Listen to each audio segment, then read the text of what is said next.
Ma'am, parang wala po ata sa lesson natin yung number 5. Ay, wala ba? O sige, bonus na lang yan. Thank you, ma'am. Ma'am, wala po ata sa lesson natin yung number 5. Oh, anong gagawin ko? Puro ko kasi daldalan kaya di mo alam. Ano? Favoritism si ma'am. May sinasabi ka? Ay, wala po. A few moments later. So, ganun lang siya kadali. Ma'am, pwede po pa-excuse? Sumasakit po yung puson ko eh. Sige, punta na lang sa clinic. May gamot doon. Sige po, ma'am. Nagets niyo ba, class? Ma'am, excuse po. Sumasakit po yung puson ko. Ang arte mo naman. Konting sakit lang. Excuse agad. Kapag di maganda, wag na mag-inarte. Kala mo naman ang ganda ni ma'am. Hello po, ma'am. Sorry po, absent ako kahapon. Nagkalagnat po kasi ako eh. Ganun ba? Sige, excuse na lang kita. Sige po, ma'am. Thank you po. Ma'am, excuse po. Nilagnat po kasi ako kahapon kaya di po ako nakapasok. Naku, tigilan mo ako ha. Walang isang araw na lagnat. Ang sabihin mo, tamad kang pumasok. Ikaw nga, palagi ka nga di pumapasok eh. Anong sabi mo? Totoo naman, ma'am. May favoritism ka. Susumbong kita sa principal. Maniniwala ba ang principal sa'yo? Wala ka namang ebidensya. Anak, mag-exam tayo mamaya ha. Dapat mas mataas grades mo kay Scarlett. Oo naman, Nay. Mas magaling naman ako sa kanya. Anak ni ma'am si Samantha. Eto yung mga sagot mamaya sa exam. I-perfect mo yan. Sige na, Nay. Baka may makakita pa sa atin. Humanda kayong dalawa sa principal. Tapos na yung maliligayang araw niyo. Mukhang bad trip si ma'am. Kayong apat, tumayo kayo. Hala, ano naman kayang ginawa nila? OMG! Natatandaan niyo ba tong group chat niyo? Paano nalaman ni ma'am yung GC namin? Patay kami nito. Ang gagaling nyo! Mag-uumpisa tayo kay Scarlett. Ako po, ma'am. Palagi na nagpapareport si ma'am. Ano, tamad na siya magturo? Sayang lang tuition natin, be. Isa ka pa, Christian! Ma'am, kita niyo ba, bago reban si ma'am, balita ko kumukuha siya sa class funds natin, Ginawa niya tayong business. Samantha! Yes po. Ayoko talaga dyan kay ma'am. Mas gusto ko pa yung dati nating teacher. Buti pa yun, hindi nang babagsak. Tapos magaling pa magturo. Kyle! Akala ko matino ka! Guys, huwag niyo naman ginaganyan si ma'am. Mabait naman siya eh. Sa principal nga lang. Akala niyo di ko alam mga pinagsasabi niyo sa akin? Lahat po ng sinabi namin sa GC. Totoo po yun, ma'am. Diba sabi nga nila, ma'am, truth hurts? Truth hurts pala, ha? Sige, papakita ko to sa principal sa office. Sige ma'am, sabihin mo sa principal. At sasabihin din namin yung mga baho mo. Ha? Anong ibig mo sabihin? Di ba may GC din kayo, ma'am? Sinisiraan niyo pa nga yung mga estudyante. Paano mo nalaman yon? Isang pindot ko lang dito at masasend na to sa principal. Huwag mong gagawin yan. Huwag mong pipindutin. Humanda ka sa akin, ma'am. Wag! Wag! Umamin ka nga sa akin, Brianna. Bakit ang daming pera ng wallet mo? Hindi ko po alam, Your Honor. Nangupit ka sa akin, no? Your Honor, i-double check ko lang kung totoo yung sinasabi niyo. Anong your honor? Nanay mo ko. Nagsasabi na ito. Nay, alis lang ako. At saan ka na naman pupuntang babae ka? Sa boyfriend ko po, Your Honor. Your honor? Saka din eh. Bawal na umalis, gabi na. Gusto ko siya makita. Gusto ko makita sa mata niya na nasabihin niya sa akin, mahal niya ako. Gusto mo ito makita mo? Joke lang, Your Honor. Anak, nakausap ko yung teacher mo kanina at sabi niya, hindi ka daw pumasok ng school? Di po totoo, Your Honor. Your Honor, Your Honor. Pati ikaw? Nag-aral. Ako kanina, baka di niya lang ako nakita kasi nasa farm ako. Ha? Anong farm pinagsasabi mo? Anak, ba't dila ka ng dila? Butiki ka ba? Nay, sorry. Uso kasi to, Nay. Ayun na naman tayo sa mga uso-uso. Hindi kayo napapagod, no? Tigilan niyo yan. Mga anak, kaya na tayo. Yes, Your Honor. Nandito na kami, Your Honor. Tama na ka, Your Honor nyo. Your Honor, kain na tayo. Your Tama Honor. na! Your Tumigil na Honor. kayo! Your Honor. Wow, gising na siya. Ang pala mo nandito sa bahay. Nay, wag ngayon please. Alam mo, bilib din ako sa'yo eh. Wala na nga tayong makain, nagpabuntis ka pa. Buti pa yung anak ni Rosa, pag-aaral ay natupag. Nakakawalang gana. Yan, umalis ka. Diyan ka magaling. Kasalanan mo to. Sinira mo yung future ko. Ate, please, tigilan mo yan. Walang kasalanan yung bata. Hindi! Dahil dito, galit sa akin si nanay. Kaya dapat mawala na to. Ate, wag. Ate. Anak, kain ka na. Nay. Sorry anak ha sa mga sinabi ko. Hayaan mo, babawi ako sa'yo ha. Thank you, Nay. Nay, sumasakit yan ko. Nay. Oo, yung pinag-usapan natin ha. Hihintayin ko lang mga anak tong babaeng to. Pag nabigay ko na yung bata, ibigay mo na agad yung pera sa akin ha. Palak ibenta ni nanay yung anak ko. O anak, okay ka lang? Walang iya ka, Nay! Ang sama mo! Akala ko, totoo nagbago ka na.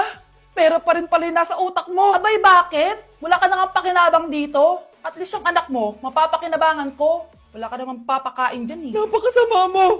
Lalayas na ako sa impyernong to! Sige, lumayas ka! Sino tinakot mo? Tignan natin kung saan ka pupulutin. Hello, Bes. Hello, Bes! Kilala mo ba si Edward? Oo, Bes.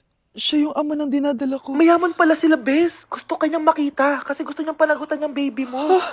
Talaga? Oo, Bes! Ito na yun, Bes. Bes, hindi mo na kailangan magtiis na nanay mo. Hindi pwedeng anak ko lang ang makikinabang sa yaman ng lalaking yun. Dapat ako din. Hey, sweetheart. Will you marry me? What's your name? Wow! Yung mga gusto ko eh. Mga suplade effect. Playing hard to get. Gusto mo manood tayo ng sine? I'll pay. No problem with that. Excuse me, may boyfriend na ako. Okay lang yun. Hindi naman ako seloso eh. Pero ang boyfriend ko, seloso. Huwag mo sabihin, kalbo na naman yung boyfriend mo. Ha? Sino kalbo? Yung pangit yung kalbo. Yan ang boyfriend ko. Ito lang. Ang boyfriend ko din to eh. Ba't nandito ka? Saan mo nasabay ka lang? Ha? Ano ba yan? Sabi nga? eh. Hindi na na. Kapag pinirmahan mo to, akin na lahat ng mga kayamanan mo. Oh, pirmahan mo na. Tita, wala naman ako field trip ah. Hindi pa ba sinasabi ng teacher niyo na may field trip kayo? Anak, okay lang. Pipirmahan ko na to para makasali ka sa field trip niyo. Walang iya ka talaga, Rosa. Wala ka talagang titira sa akin, ha? Manda ka talaga sa akin. Mabilis ka talagang utuin, Susan. Salamat, Mare. Ramon, napapirma ko na siya. Atin na ang bahay, pera at mga ari-arian niya. Magaling ka talaga, Rosa. Kaso kailangan na natin kumilos na mabilis. Kasi sabi ng doktor, nagre-recover na yung mata niya. Ano? Kaya bukas na bukas din, papalayasin na natin sila. Total, nakuha na natin ang gusto natin. Nay, bakit mo pinirmahan yun, ha? Maliban natin kung ano nilalaman ng papel na yun. Huwag kang mag-alala, anak. Malapit nang matapos ang maliligayang araw ng tatay mo at ng kabit niya. Tita, bakit may dala kang maleta? Aba, syempre. Lilipat na ako dito sa bago kong bahay. Ano? Tay, ano ibig sabihin nito, ha? Nakalagay dito sa papel na pinirmahan ng nanay mo na amin na tong bahay, mga sasakyan niya at ang mga pera niya. Napakahayop nyo! Bakit ang ingay? Ano nangyayari? Nay, kinuha na nila lahat sa atin! Ayan, magsama kayo mag-ina. Ngayong nasa amin na ang lahat, pwede na kayong lumayas. Ramon, magse-celebrate tayo, ha? Ang galing nyo din, no? Ha? Nakakakita ka? Bago kayo mag-celebrate, i-check nyo muna kung pirma ko ba talaga yung nakalagay dyan. Hindi pwede to! Tay! Attorney! Kita mo naman kung ano ginawa na tong dalawang to, di ba? At nandito na rin ang ebidensya na magpapatunay na naghaharutan sila sa loob ng bahay ko. Anong gagawin niyo sa amin, ha? Mahal, huwag mo naman gawin sa amin to, please, oh. Magbabago ako, please. Oh, eh! Sorry kung natatapakan kayo pagka-love team nyo, ha? Arestuhin nyo na yung mga yan. Mag-celebrate kayo sa kulungan. Kayong dalawa, sumama na kayo sa akin sa presinto.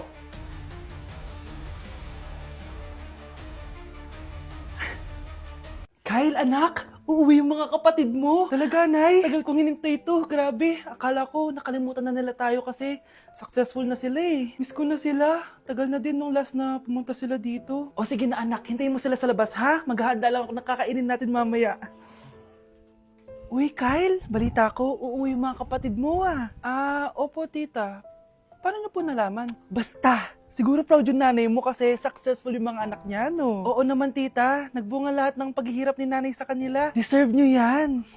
Malapit nyo nang malaman ng totoo, walang sikretong hindi nabubunyag. Pasok na po ako, tita. Sige. Hello, Nay! Nandito na yung anak mong doktor, all the way from New York! Hi, Nay! Nandito na yung anak mong teacher, all the way from Central Elementary School! Hello, Nay! Nandito na yung anak mong engineer. Naiyak naman ako. Nakumpleto din kayo magkakapatid. Sana nakikita to ng tatay niyo. Masaya ako na nandito kayo, ate, kuya. Sana maging successful din ako na kagaya niyo. O siya na, kumain na kayo ha. Galing pa kayo sa malalayo eh. Wow naman, Mare. Bigatin na yung mga anak mo. Saya-saya. Oo naman, Mare. Ilang taon din akong kumayod para mapagtapos lang sila. Pero worth it naman, di ba? Teka, Mare, para mas masaya, may kailangan kang malaman.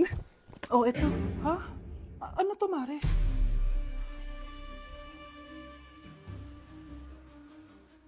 Nay, bakit po? Mga sinungaling kayo? Paano niyo nagawa sa akin to, ha?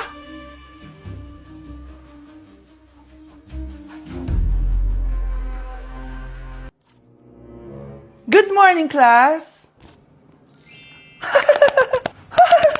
Bakit ang dami nakadikit sa wall? May ballpen, may walis. Ma'am, uso kasi to. Ididikit mo yung mga bagay gamit yung wall friction. Parang ganito. O, di ba, ma'am? Ano? Wall friction?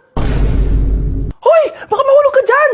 Kung mga bata to, kung ano-ano kasi nakikita niyo sa TikTok na yan eh. Try ko naman tong calculator. Ang saya! Tingnan niyo, dami ng gasgas ng wall, oh. Tanggalin niyo na yan. Kung hindi, i-absent ko kayong lahat. Guys, si ma'am naman na idikit natin sa pader. Hoy! Mangulong niya kayo! Ma'am, huwag kang matakot, ma'am. A few moments later. Hoy! Ibaba niyo ako dito! Guys, dismissed na daw tayo, sabi ni ma'am. Uwian na! Hoy!